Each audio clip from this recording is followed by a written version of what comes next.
Hi, we are going to look at factoring today. So, just a reminder of some ways that we can factor. We always want to try greatest common factor first. So, out of the first term here and the second term here, we can divide out or factor out a 3x squared times y cubed, leaving us with 3x squared y cubed times y squared minus 3 times 5 gives me 15, and I have x to the 8th left over, and then all the factors of y got moved to the front. So we call this greatest common factor when we divide out or we take out the common multiples from both terms. All right, big X. We've used this in the past. We have an A value of 3, a B value of 11, and a C value of 6. I'm going to multiply my A times C, which gives me 3 times 6, which is 18. And on the bottom, my B value is 11. I know that 9 times 2 multiplies to 18 and adds to 11. But because we have an A value that's greater than 1, we're going to divide by that A value, which gives me a 3 on the right and a 2/3 on the left. When we put the x in front, our x plus, the denominator of the fraction slide up. So I get a factor of 3x plus 2. So putting this together, 3x squared plus 11x plus 6 gives me x plus 3 times 3x plus 2. All right, a couple special cases for factoring are difference of squares. So while you can use the big X, sometimes it's nice to just be, if you can recognize the pattern, then you can just factor out your quadratic or, well, your polynomial quicker, okay? So I have the rule a squared minus b squared. So the first term is a perfect square, the second term is a perfect square, and these terms are separated with a minus sign. We will factor out to a minus b times a plus b. So I just need to figure out so I'm going to check in my example here. Is the first term a perfect square? So 9x squared is a perfect square. So I know that this is my a squared minus my b squared. To figure out what the value of a is, you can set 9x squared equal to a squared, take the square root of both sides to give me a is equal to 3x. For the b squared, that would be 16y squared. We leave the minus alone. So we take the square root of b and the square root of b squared, and the square root of 16 squared gives me 4y. So now when I factor, I get a minus b times a plus b. The square root of the first term was 3x minus the square root of the second, which is 4y, times 3x plus 4y. All right.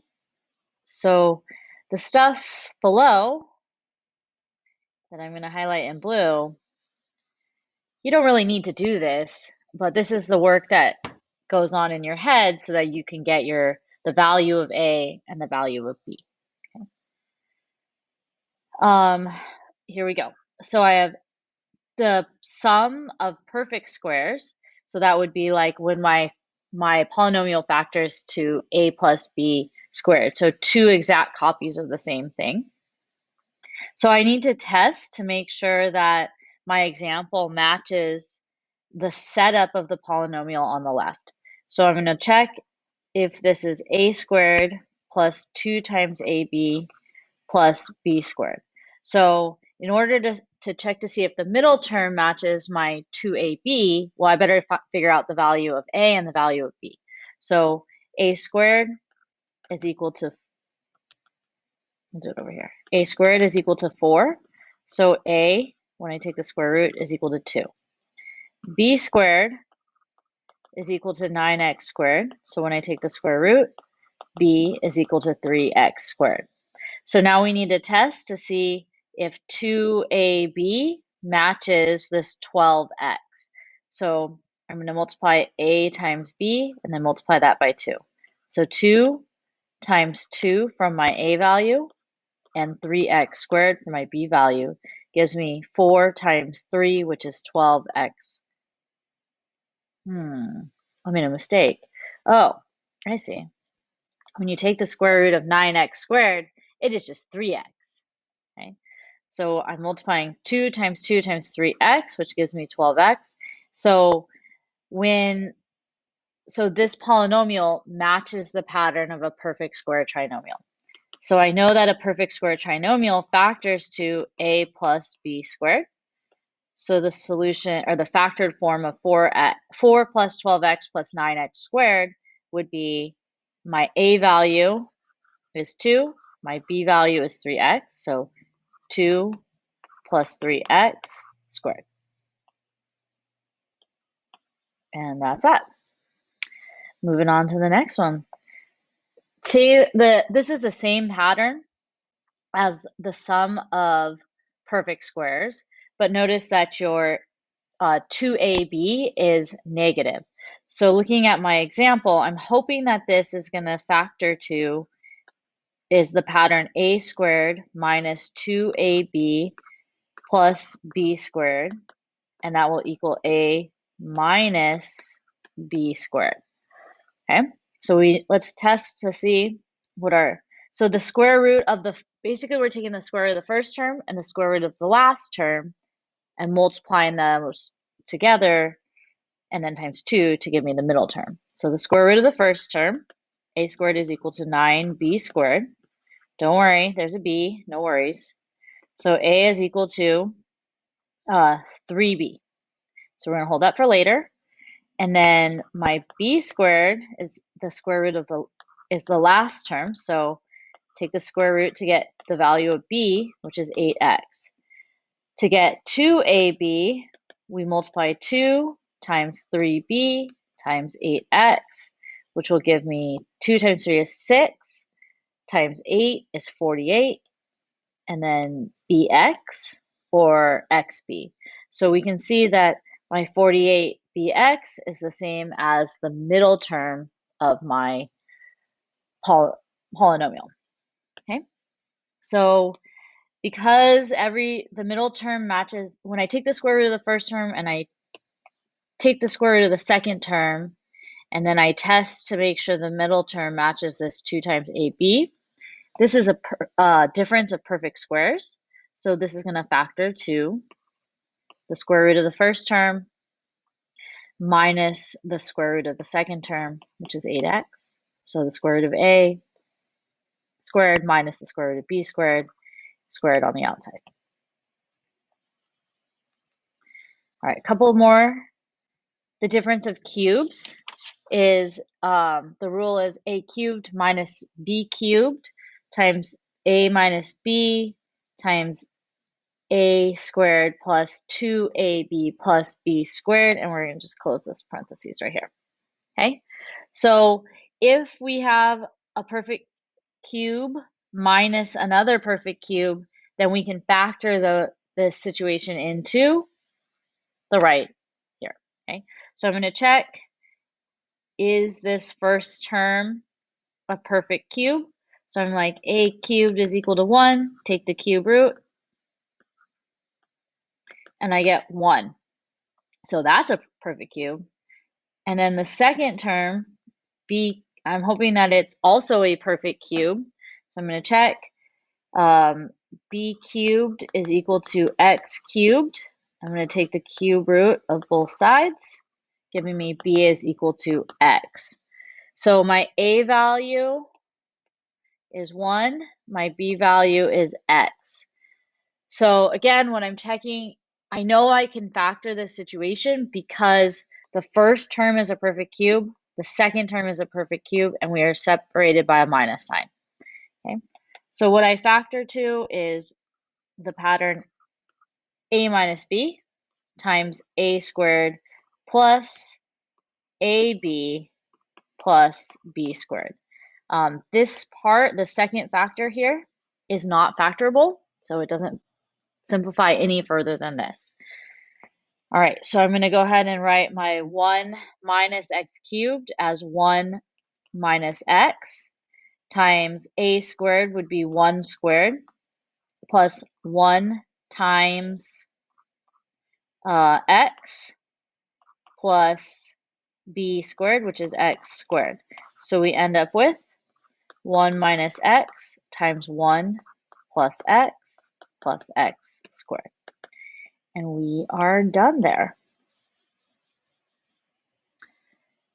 All right, up next, the difference of cubes. Oh, I see we had a little formatting issue.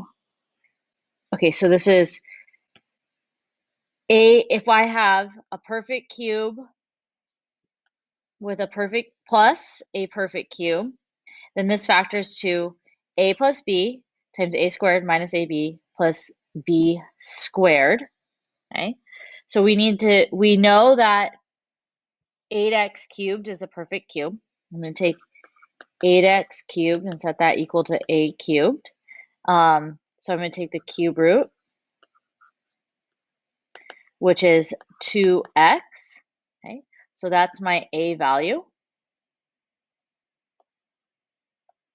My b value, it would be the cube root of the second term. So b cubed is equal to 27. Hey, instead of taking the cube root, I'm going to raise what I'm trying to get is b is equal to.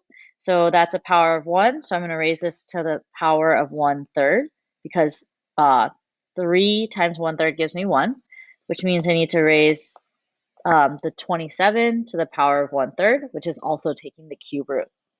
Okay, so I get the cube root of 27 is 3.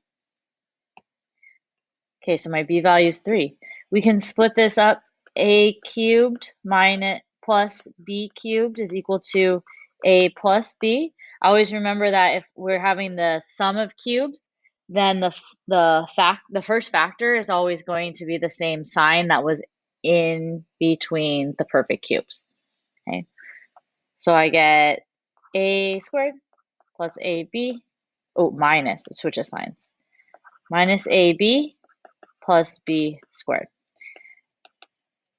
So a is 2x plus b, which is 3, times 2x squared minus 2x times 3 plus 3 squared.